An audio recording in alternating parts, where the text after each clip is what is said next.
times are hard right now, and I get comments from people saying they haven't got enough money to invest. And in today's video, I'm going to break down how even the smallest sums of money can, in the long term, add up to generate significant wealth. Before we jump into the numbers, though, I want to say this video isn't to try and patronize anyone. Look, we all have different situations. We all have different incomes. We all have different outgoings and different life commitments.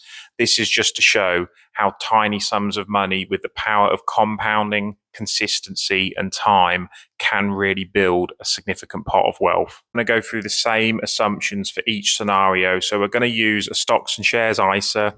We're going to invest in an ETF that tracks the all world. So we're going to use 8% as the average year-on-year growth as the basis, because that's historically what the all world has done. Now, in every scenario, we're going to base this on a working career. So starting around the age of 20 and working till around 65. First one is £10 a month. So £2.50 a week. If you can find that amount of money, what would that look like? So over the course of that 45-year period, you would have put away £5,400 into the stock market.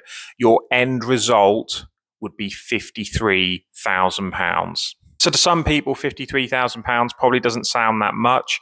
And obviously, if you want to have a luxurious retirement, it isn't going to be enough. But if £10 a month is all you can possibly afford, it's unlikely at any point in your life you're going to have 53 grand. So to have that nest egg waiting for you, if all else you've got is a state pension to rely on, is going to be life-changing. If you get in the habit of putting £10 a month away, you might find as time goes by that you can start to stretch that a bit further. So let's have a look at what £25 a month would look like. This time you'd have put £13,500 into the stock market, and you'll end up with a pot of money of just over £130,000. If we go a little bit further still and say £50 a month, you would have invested £27,000 in that time frame, and you would end up with a pot of money at just over £250,000.